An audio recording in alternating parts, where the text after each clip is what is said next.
La parole est à Monsieur André Chassaigne.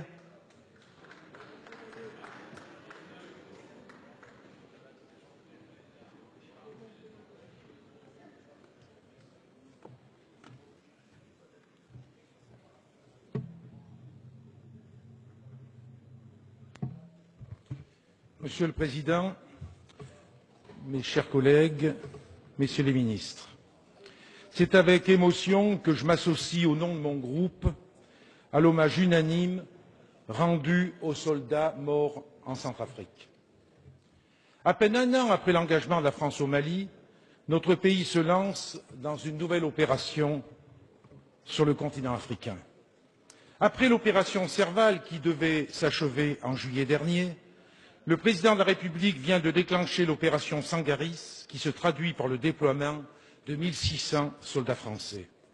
Il s'agit de la 50e intervention française en Afrique subsaharienne depuis les indépendances d'il y a 50 ans. Cette intervention en Centrafrique s'inscrit dans une longue lignée d'opérations menées par les troupes françaises dans cette colonie, indépendante officiellement depuis 1960, en proie à la pauvreté, à l'instabilité et au conflit. Autant d'interventions qui n'ont jamais permis de répondre aux maux qui gangrènent la Centrafrique. La Centrafrique, si elle n'est pas dénuée de ressources naturelles, est classée parmi les États les plus pauvres de la planète, occupant la 160e place sur 177 selon le classement de l'indicateur de développement humain du Programme des Nations Unies pour le développement. La France y est le premier investisseur. Il est impossible dès lors de prendre part à ce débat sur l'engagement des troupes françaises en Centrafrique sans ouvrir le dossier de la France-Afrique. Tous les 10 ans ou presque, un président de la République centrafricaine chasse l'autre par un coup d'État, derrière lequel la France n'est jamais très loin. Le peuple centrafricain a ainsi vu défiler des personnages insensibles à son sort, aussi corrompus qu'irresponsables. Les uns après les autres, les dictateurs ont été choisis et maintenus au gré de nos intérêts, entre guillemets, mais aussi pour protéger des bases militaires françaises dans ce pays considéré comme un porte-avions au centre de l'Afrique, utilisé lors de nombreuses interventions militaires dans la région. La France n'est pas étrangère à la situation chaotique que connaît ce pays. Elle porte une responsabilité historique dans la tragédie centrafricaine. Elle n'est donc pas la plus qualifiée pour intervenir. C'est un paramètre que nous ne pouvons pas ignorer, même si, je le dis clairement, il n'est pas question de tergiverser pour la protection des populations civiles, premières victimes des violences sanglantes qui déchirent ce pays. Monsieur le ministre des Affaires étrangères a déclaré face à la communauté française de Bangui le 13 octobre dernier, je cite, « Sachez que l'amitié traditionnelle qu'a portée la France à la Centrafrique, nous voulons la manifester de nouveau pour aujourd'hui et pour demain. » Pourtant, notre histoire commune est marquée par de sombres affaires. Nous gardons en mémoire le pitoyable sacre de l'ancien sous-officier de l'armée française devenu l'empereur Bokassa Ier en présence de la diplomatie française. Malgré ce soutien, le président Valéry Giscard d'Estaing a décidé de débarquer son ancien ami devenu trop encombrant, incontrôlable, qui menaçait nos intérêts pour installer au pouvoir le président David Dacko pour ensuite favoriser la dictature du général Kolimba. Il sera remplacé par le dictateur Ange Félix Patassé, qui sera quant à lui chassé du pouvoir en mars 2003 par le général Bozizé, un jeu de chaises musicales orchestré par l'ancienne puissance coloniale.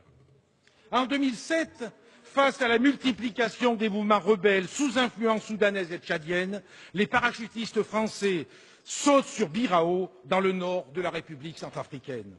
C'est de ce nord musulman qu'est venue en décembre 2012 l'offensive des rebelles de la Séléka qui, le 24 mars dernier, porta au pouvoir Michel Djotodia. Dans un réflexe hérité de l'histoire, le président Bozizé a vainement appelé à l'aide la France avant de prendre la fuite.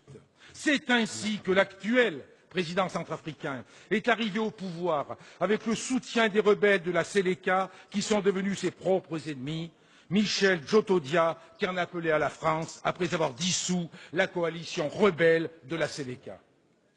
Aussi, au regard de notre histoire en Centrafrique, on peut légitimement s'interroger sur les différentes motivations d'une nouvelle intervention dans l'ancienne colonie. L'ordre du jour réel du sommet pour la paix et la sécurité en Afrique qui s'est tenu à Paris il y a quelques jours était clair. Avant de parler de paix et de sécurité, Paris et ses alliés du continent africain se sont intéressés à leurs préoccupations économiques et financières. Ce sommet est avant tout une offensive diplomatique pour la sauvegarde des intérêts de la France en Afrique. Riche de ses ressources naturelles, mines d'or, de diamants, de mercure, d'uranium, de fer, mais aussi culture du manioc, de bananes, de maïs, de café, de tabac, de coton, de canne à sucre, une forêt de 3,8 millions d'hectares aux essences précieuses, la République centrafricaine suscite l'intérêt du monde des affaires et du monde politique. Pourtant, ce n'est pas de cet intérêt dont le peuple centrafricain a besoin. Le peuple centrafricain a besoin que nous l'aidions à profiter pleinement de ses richesses et que nous l'aidions à mettre fin à la situation de confiscation du pouvoir politique et économique aux mains de quelques-uns, car les germes de la crise actuelle sont aussi d'essence économique et sociale. Le peuple centrafricain a besoin du soutien de la communauté internationale pour que cessent les massacres qui se multiplient alors que les affrontements entre les milices Séléka et Anti-Balaka terrorisent la population civile. La terreur et la misère ont déjà poussé un demi-million de réfugiés dans des camps de fortune. Aussi, je le redis, il n'est pas question de tergiverser pour la protection des populations civiles. Pour autant, il convient d'agir avec discernement pour ne pas reproduire les erreurs du passé. C'est pourquoi, dans les circonstances que je viens d'évoquer, il revient aux Africains et à toute la communauté internationale d'aider ce peuple en danger. Or, derrière l'unanimité de la résolution onusienne autorisant le recours à la force, la réaction internationale est en réalité d'inspiration franco-française et sa teneur est purement militaire. En effet, le texte adopté par les 15 pays membres du Conseil sur proposition de la France autorise les soldats en Centrafrique à, je cite, prendre toutes les mesures nécessaires pour soutenir la MISCA dans l'accomplissement de son mandat. Dans ce cadre, la France va tripler son contingent sur place. L'Afrique demeure bien un terrain d'action militaire pour la France, ce qui fait d'ailleurs regretter à Amnesty International et à la Fédération internationale des ligues des droits de l'homme l'absence de mise en place plus rapide d'une véritable force de mission de la paix des Nations unies. Vous l'avez compris, nous avons, pour qualifier le sentiment qui nous anime, un réel malaise face à cette intervention. Nous pensons en effet que la France n'a pas vocation à jouer le rôle de gendarme de l'Afrique. Les valeurs anticoloniales, toujours défendues par les communistes, nous l'interdisent.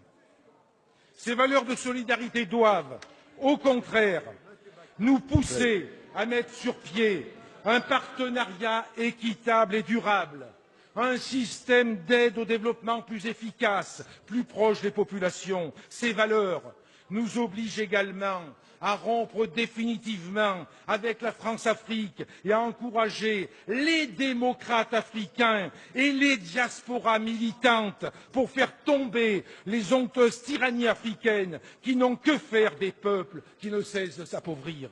Ces dictatures qui préfèrent défendre les intérêts des firmes privées tentaculaires exploitant aujourd'hui 80% des gigantesques gisements africains et dont les bénéfices sont rapatriés dans des paradis fiscaux. Notre pays a une dette morale considérable envers le peuple de Centrafrique, une dette qui nous oblige à reconnaître que nous n'étions pas les mieux à même pour intervenir dans la situation dramatique qui le frappe. Oui, nous sommes favorables au recours à une force d'interposition sous l'égide de l'ONU, mais une force qui soit multilatérale. Cela suppose que la France ne soit pas la seule à être impliquée sur le terrain aux côtés de la MISCA. C'est la communauté internationale dans son ensemble qui doit être mobilisée. Cette force doit avoir pour mission de créer les conditions d'un cessez-le-feu, d'un secours organisé aux populations en détresse et d'ouvrir la voie à l'état de droit. Elle ne pourra que si elle ne peut être soupçonnée d'agir au nom d'intérêts à préserver dans une ancienne colonie. C'est un lanceur d'alerte que je m'adresse aujourd'hui à vous. Les interventions militaires françaises vont à contre-courant de l'histoire. La mission de la France, c'est de défendre la stabilité et la paix des peuples en Afrique. Notre pays n'a pas vocation à défendre des dictatures et des États artificiels. La mission de la France, pour être en harmonie avec ses valeurs et ses idéaux des Lumières, n'est pas d'être le gendarme de l'Afrique. Elle est de remiser les visions géostratégiques nées du temps de la colonisation pour en écrire d'autres, respectueuses des peuples, respectueuses de leurs richesses, respectueuses de leur souveraineté. Chers collègues, c'est ainsi que la France grandira. Merci, Monsieur Chassaigne.